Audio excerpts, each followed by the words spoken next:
At 3 a.m., Eastwood was a different world. The streets were slick with rain, storefronts shuttered, and the silence stretched thick between the broken street lamps. Beneath one of them, a man stood alone, swaying, silent, out of place. He wore a tailored overcoat now drenched through and polished shoes slowly sinking into a puddle. He didn't move, didn't speak.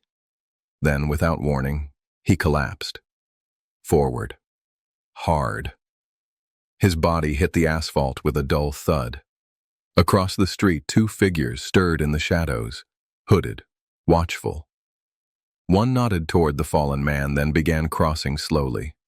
Inside the dim lobby of the Pinecrest Manor, Elena Brooks caught the movement from the front window. She leaned forward, heart pounding. She didn't hesitate. Bursting through the staff entrance, she ran into the storm, soaking her shoes, ignoring the chill, moving with a sense of urgency that didn't come from training, but something older, something deeper. "Sir?" she said, kneeling beside him. He didn't respond. Up close, he was clearly not from around here. Mid-50s, graying hair, a luxury watch clinging to his wrist.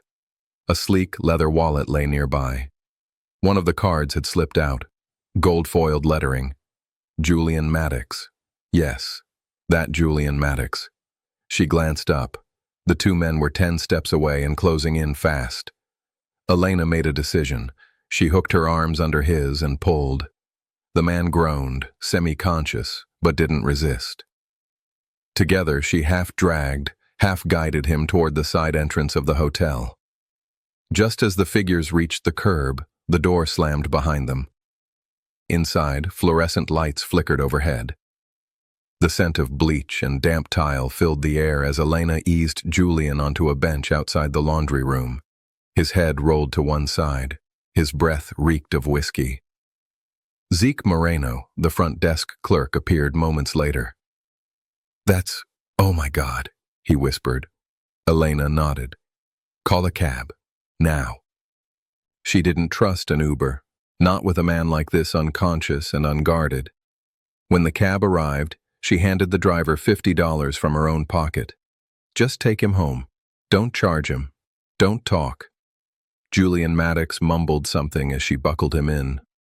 "You've got something rare," he slurred. "Don't lose it." She said nothing, just closed the door. The cab pulled away. Back inside, soaked to the bone, Elena stood motionless for a moment.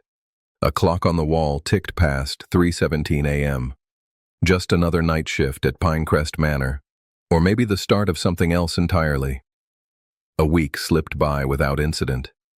Elena returned to her routine at Pinecrest Manor, settling back into the rhythm of long shifts, unpredictable guests, and quiet exhaustion. The events of that rainy night had begun to feel like a strange dream, until the day the man returned. It was just past noon when the lobby doors opened. A few guests sat scattered around the lounge, nursing coffees or thumbing through travel brochures.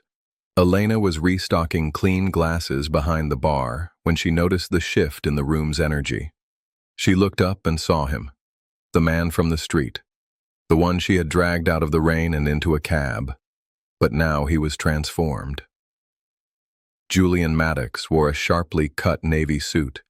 His posture was straight, his eyes alert, and not a trace of the disoriented figure she'd encountered remained. He carried with him not just presence, but authority. As if every room he entered had always belonged to him, he approached the bar with quiet confidence and set a leather folder on the counter. There was no greeting, no performance, just an offer. He told her that he owned the hotel, among other properties, and that Pinecrest Manor had been on the verge of closure. The numbers didn't justify its existence, and the management was lacking. But her actions, her choices that night and every day before it, had changed that. He had been watching the hotel from a distance, reviewing surveillance footage, examining employee records, and compiling reports. Through all of it, one name came up again and again. Elena Brooks. The woman who, despite no formal title or power, had been holding the place together. In a brief but deliberate explanation, Julian laid out the details. The hotel would be signed over to her if she agreed. The debts had already been cleared. Renovation funds were allocated. A legal team had prepared the documents. All she needed to do was say yes. Then he left as swiftly as he had arrived. The bar returned to its regular buzz.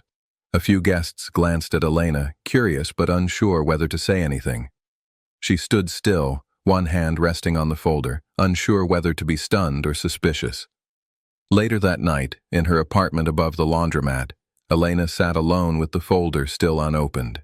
Her fingers traced the edges of the paper, her thoughts spinning in circles. This wasn't a joke. The documents were real.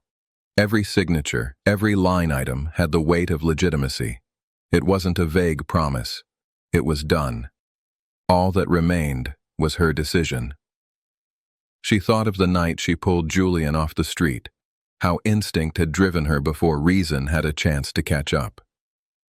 Now she was being asked to make another choice, one that might be bigger than anything she'd ever imagined. And again, it was instinct that urged her forward. The week after Julian Maddox's visit unfolded without disruption. At Pinecrest Manor, the days looked much the same. Slow-moving guests, late check-ins, and repairs postponed yet again due to stretched budgets. The staff kept to their routines. No one mentioned anything out of the ordinary. Amara, however, noticed everything. She noticed how the roof still leaked near room 204, and how no one bothered to put out a warning sign near the warped floorboards by the service elevator. She noticed how guests complained about the coffee but kept drinking it anyway. She noticed most of all how tired the building looked, and how she no longer saw it as someone else's problem. The folder was never far from her. She carried it to work, left it in her locker, brought it home again. Though she'd already read every word, she continued revisiting certain pages: the ownership clause, the transfer of title, the restoration funding. She wasn't looking for loopholes. She was just making sure it hadn't vanished. Midweek, a courier left a package at the front desk addressed to her. It was flat, heavy, wrapped in craft paper. Inside were blueprints, detailed and annotated.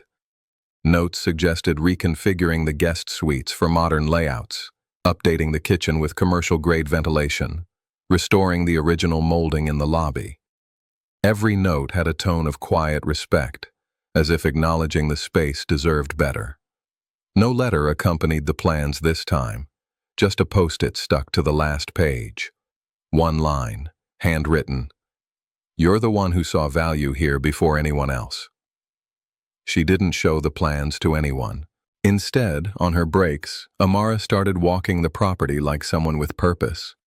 She inspected corners she'd ignored for years, measured windows with her arms, counted steps between structural beams. Even the maintenance team noticed her movements, but no one asked questions. At night, in her apartment, she lay awake longer than usual, not from stress, but calculation.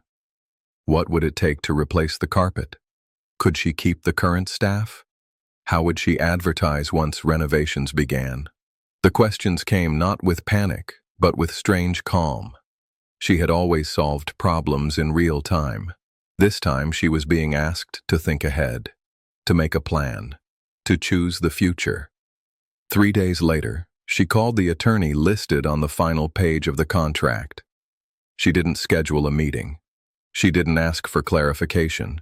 She simply said she was ready to sign. Ownership didn't arrive with a bang. It settled in like a quiet season shift, noticeable only if you paid attention. After signing the papers, Amara returned to Pinecrest Manor carrying nothing more than her bag and a small envelope from the attorney's office. The lobby looked the same. The chipped tile near the front desk, the crooked lamp in the reading nook, the faint scent of lemon cleaner covering something older, familiar and worn. But now, it was hers. She didn't tell the staff right away. There were no announcements, no sudden changes. Instead, she started with what she knew: routines. She showed up early, Stayed a little later, made checklists, took inventory of the things no one had counted in years. Linens, light bulbs, emergency exit signs. She kept a notebook in her back pocket and filled it with observations. The way the boiler hissed before sunrise, which hallway lights flickered after heavy rain, how the window in room 308 stuck at the top left corner. Details that no longer felt like annoyances. They felt like responsibility. The first visible changes were small. A broken lock replaced, 2 light fixtures rewired, a rug cleaned that had dulled to gray but revealed its original color once scrubbed. She rearranged furniture in the common areas, not for style, but to make space for movement, and air, and light. A few guests noticed. One commented that the lobby felt less sad. Another asked if new management had stepped in. Amara only smiled and offered coffee.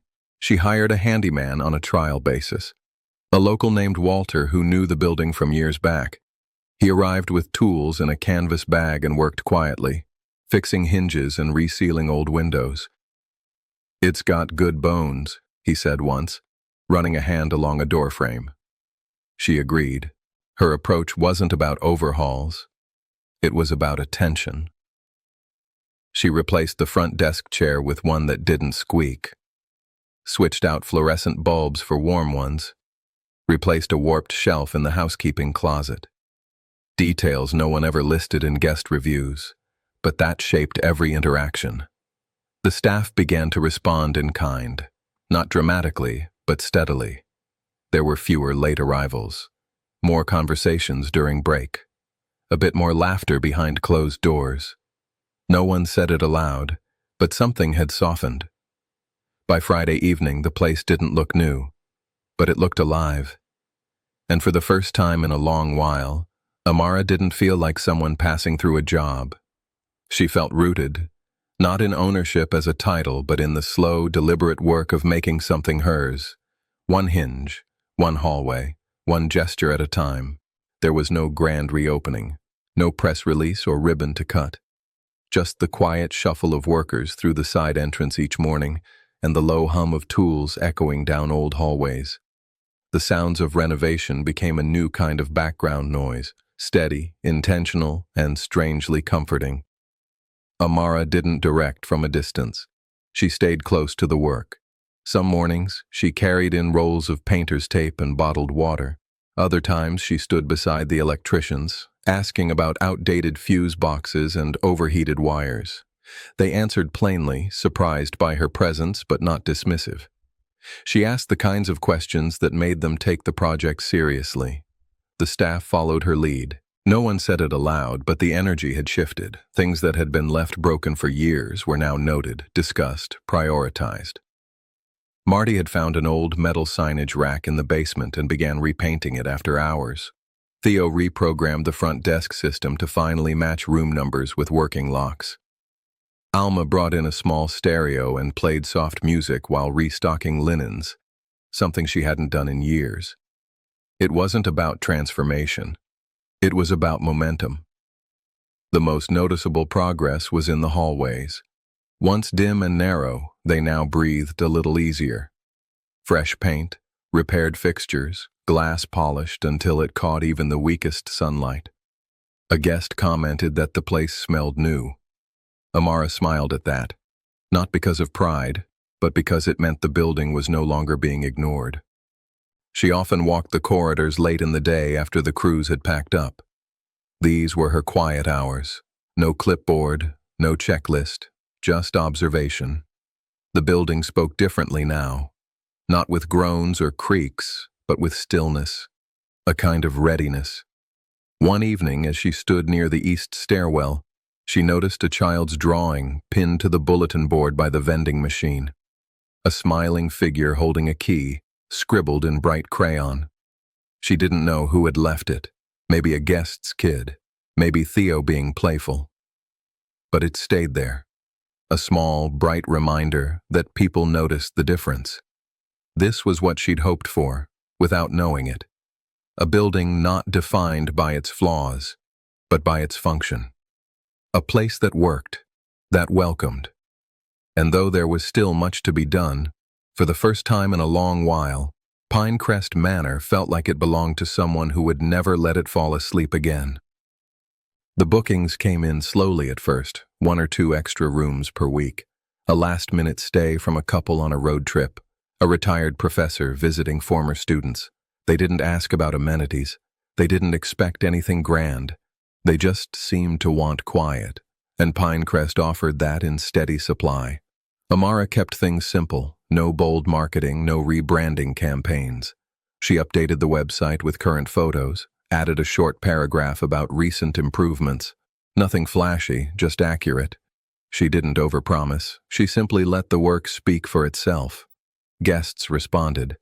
They left reviews that weren't poetic, but pointed. Clean, well-run, felt safe. Better than expected. Staff clearly care. The words weren't glowing, but they were honest. And for Amara, that mattered more. Revenue began to level out, not a spike, but a slope. Enough to plan ahead. She upgraded the mattresses, invested in quieter mini-fridges, replaced cracked tiles in 2 bathrooms that had been patched for too long. Nothing extravagant, just overdue upkeep. Locals began to stop in too. A coffee vendor asked to set up in the mornings. A woman from the florist across the street offered weekly centerpieces for the lobby. People weren't offering charity. They were recognizing effort. That was different. That meant something.